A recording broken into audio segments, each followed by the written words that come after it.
Bonjour, je suis Lola Lafont et je suis autrice de plein de choses, de romans, de récits, de chroniques dans Libération et d'une bande dessinée avec Pénélope Bagieux, le plus récemment. Alors j'ai rencontré Mona Bauer-Achache à l'occasion de l'adaptation de mon récit « Quand tu écouteras cette chanson ». Et donc on a travaillé ensemble à l'adaptation.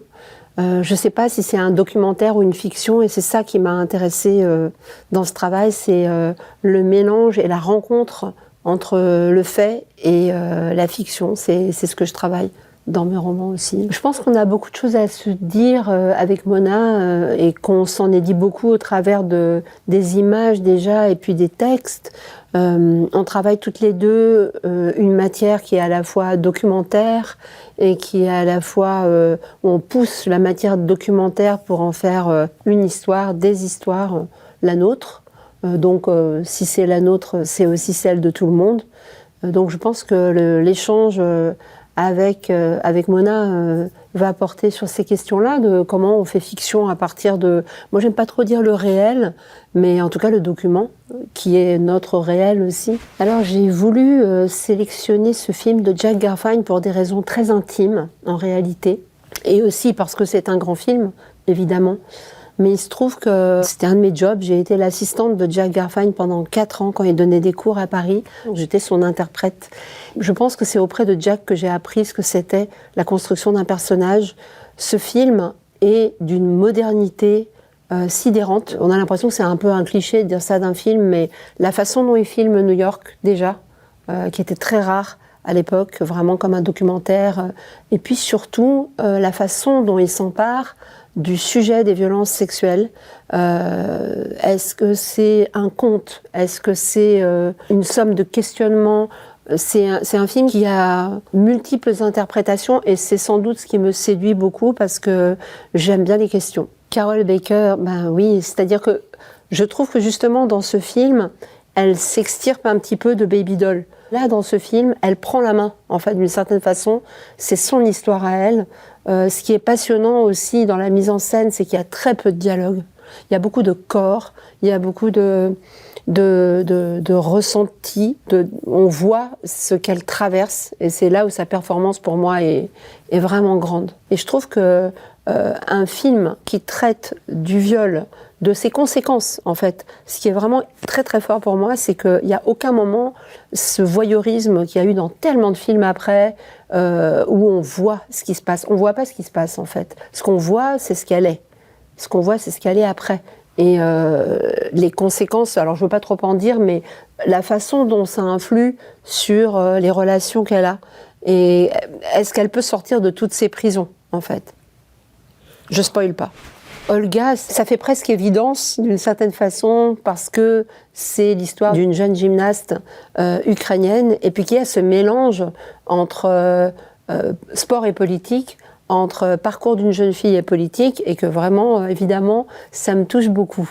J'ai passé, je crois, 2 années de ma vie quand j'écrivais La petite communiste qui ne souriait jamais à me nourrir de gym et de performances de gym et tout ça. Il y a très peu de films sur les gymnastes, qui ne soient pas des biopics. Olga, c'est l'éveil politique aussi. C'est comment la politique vient au corps, comment elle va passer d'un corps, on va dire, qui est dans une performance spectacle, possiblement une performance désirée par d'autres, l'entraîneur, l'équipe. Elle va passer de ça, finalement, à être active dans un autre état de son corps. En fait, voilà, encore une fois, je ne vais pas spoiler, mais ça se passe pendant Maïdan, les événements de Maïdan. C'est un film que je trouve très intéressant parce que là encore, pas de male gaze. Et c'est vraiment assez rare pour être noté. Tout dans l'image autour de la jeune fille, de la gymnaste, est absolument à la bonne distance. C'est vraiment quelque chose qui m'a beaucoup marqué quand je l'ai vu. C'est fou d'ailleurs de penser que c'est un premier film. Enfin, je suis assez impressionnée. Pour les romans, on dit toujours que le plus difficile, c'est le deuxième roman. Moi, je pense que c'est un peu vrai. Donc, je ne sais pas si c'est vrai pour les films. J'ai l'impression que dans une première œuvre, on ne sait pas qu'on est en train de faire œuvre. Donc, en fait, on y va complètement. On n'a pas encore l'habitude des retours, des regards extérieurs. Il y a ça aussi, enfin si je fais un parallèle avec les romans, je pense que quand ça devient difficile, c'est quand on a conscience qu'en face il y a des gens. J'ai du mal à me dire que mes origines pourraient faire que je serais plus sensible à un conflit plutôt qu'à un autre. Évidemment, ce qu'on appelle ici l'Est, mais très proche, et puis il y a même déjà en soi, pour moi, j'arrive pas à dire l'Est, les ex-pays de l'Est, c'est un grand fourre-tout, évidemment, chaque pays est différent, comme en Europe de l'Ouest, mais écoutez, finalement, je constate qu'on parle d'Europe, mais en fait, il reste toujours qu'il y a deux Europes, il y a une Europe de l'Ouest, et puis il y a l'autre. Et l'autre, elle paraît lointaine, elle est mal connue, elle est l'objet de clichés incroyables. Voilà, donc oui, elle met très cher, cette Europe-là. Dans quel état est le monde je pense qu'on peut le mettre au pluriel. Dans quels états? Parce qu'on n'est jamais dans un seul état. Heureusement, on est dans plein d'états. Et finalement, le pire, c'est quand on n'est que dans un seul état.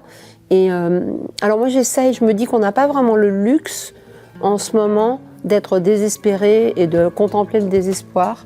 Ça, c'est un vrai luxe. Donc en fait, on se doit de trouver un autre état que celui quand même dans lequel on est un peu précipité chaque jour quand on écoute les infos. Donc restons dans plusieurs états.